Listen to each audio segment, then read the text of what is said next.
জাতীয় নাগরিক পার্টির এমপিরা যেমন হাসনাত আব্দুল্লাহ, আক্তার হোসেন, নাহিদ ইসলাম, এছাড়াও যেগুলো এমপি হয়েছে, এরা যেখানেই যাচ্ছে সেখানেই এদেরকে দেখে জুলাই যোদ্ধারাই ভুয়া ভুয়া বলে চিৎকার করতেছে। এদের সংসদেও শান্তি নাই, এলাকাতেও শান্তি নাই, রাস্তা দিয়ে যাচ্ছে সেখানেও শান্তি নাই। শুধু সাধারণ জনগণ যে এদেরকে ভুয়া বলতেছে তা কিন্তু নয়, যাদের সাথে জুলাই আগস্টে আন্দোলন করেছে সে সকল জুলাই যোদ্ধা, জুলাই আহতরা এই এনসিপির এমপিদের দেখলে ভুয়া ভুয়া বলে স্লোগান দিচ্ছে।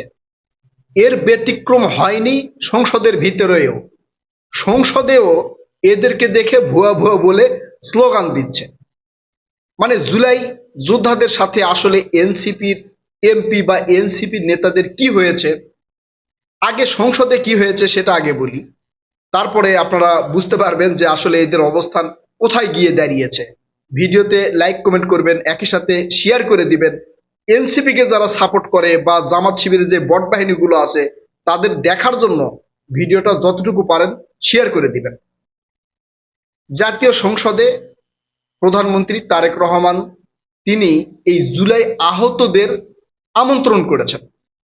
মানে যারা জুলাই আগস্টে আহত হয়েছে তাদেরকে সংসদে ডেকেছেন, ডেকে তাদেরকে গ্যালারিতে বসিয়ে রেখেছেন যে আপনারা দেখেন আপনাদের রক্তের উপর দিয়েই তো এই সংসদ গঠন হয়েছে। এই সংসদে বিএনপি কি বলে, জামাত কি বলে, এনসিপি কি বলে, এগুলো শোনানোর জন্য জুলাই আহতদেরকে আমন্ত্রণ করে ডেকে নিয়ে আসা হয়েছে। এটা তাদেরকে সম্মান দেওয়া হয়েছে। মানে সংসদে যে তাদের বিষয় নিয়ে আলোচনা করা হয়, তাদেরকে যে একটা সম্মান দেওয়া হয়, সেটা তাদেরকে মানে চাক্ষুষ দেখানোর জন্য তারেক রহমান স্যার তাদেরকে আহ্বান করেছেন। তারা সংসদে এসেছেও।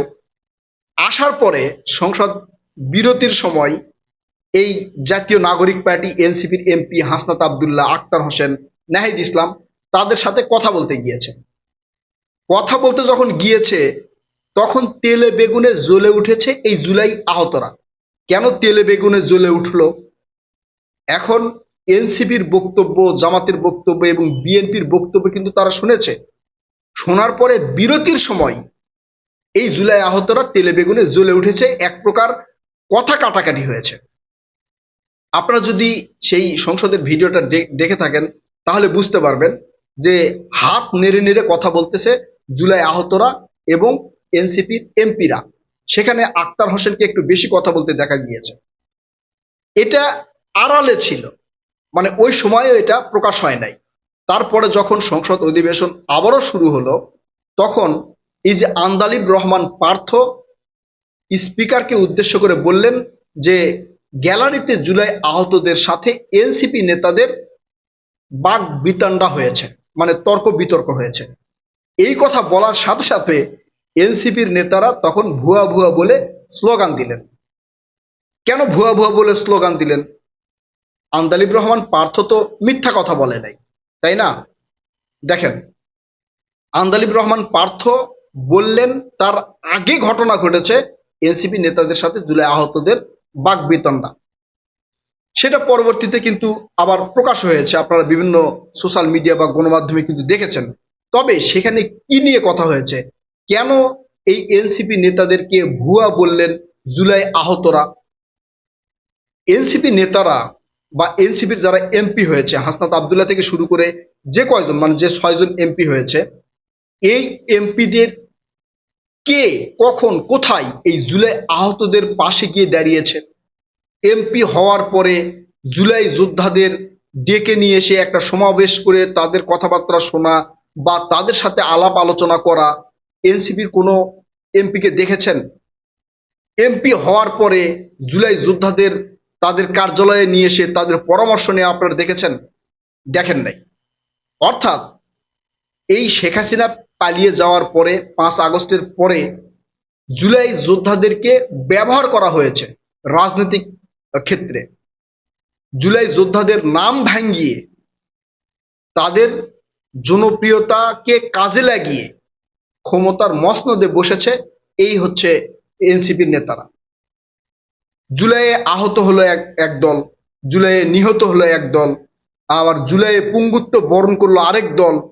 এই সব দলই থাকলো, কিন্তু তাদের মধ্যে থেকে উপদেষ্টা হলেন আসিফ মাহমুদ, সজীব ভুঁইয়া, মাহবুজ আলম আর নাহিদ ইসলাম। শহীদ পরিবারের কে হয়েছে? কেউ হয় নাই। আহত যারা হয়েছে তাদের ভিতরে কে হয়েছে? কেউ হয় নাই। পুঙ্গুত্ব বরণ যারা করেছে তাদের ভিতরে কে হয়েছে? কেউ হয় নাই। অর্থাৎ জুলাই যোদ্ধাদেরকে তারা ব্যবহার করেছে, ব্যবহার করে ক্ষমতার যে আয়েশ বা মজা এটা তারা উপভোগ করেছে। ঠিক একই কাজ হয়েছে জাতীয় সংসদ নির্বাচনেও।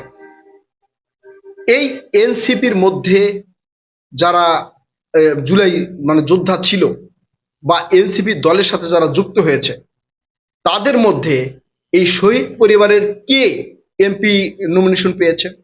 আহতদের কে এমপি নমিনেশন পেয়েছে? এক রিক্সাওয়ালাকে আপনারা নমিনেশন দিতে দেখেছিলেন, পরবর্তীতে সেই রিক্সাওয়ালাও কিন্তু আউট।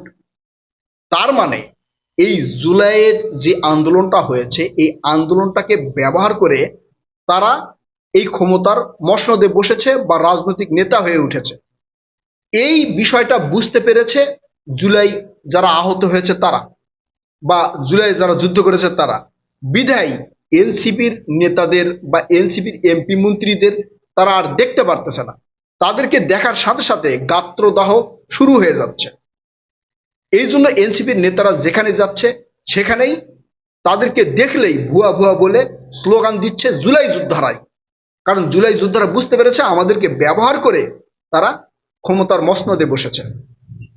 জুলাই যোদ্ধা, জুলাই আহত এবং জুলাই যারা অংশগ্রহণ করেছিলেন তাদের ভিতর থেকে এক শ্রেণী এই এনসিপিকে দেখতে না পারার আরেকটা কারণ হচ্ছে তারা জামাতের সাথে যুক্ত হয়েছে।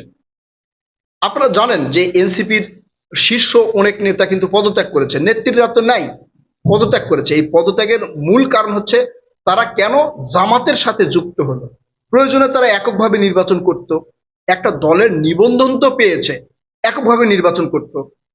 এককভাবে নির্বাচন করে যদি তারা ক্ষমতায় নাও যেতে পারত, পরবর্তীতে জনগণের জনসমর্থন নিয়ে আবারও নির্বাচন করতে পারত, তারপরেও তাদের একটা মানে গ্রহণযোগ্যতা থাকতো।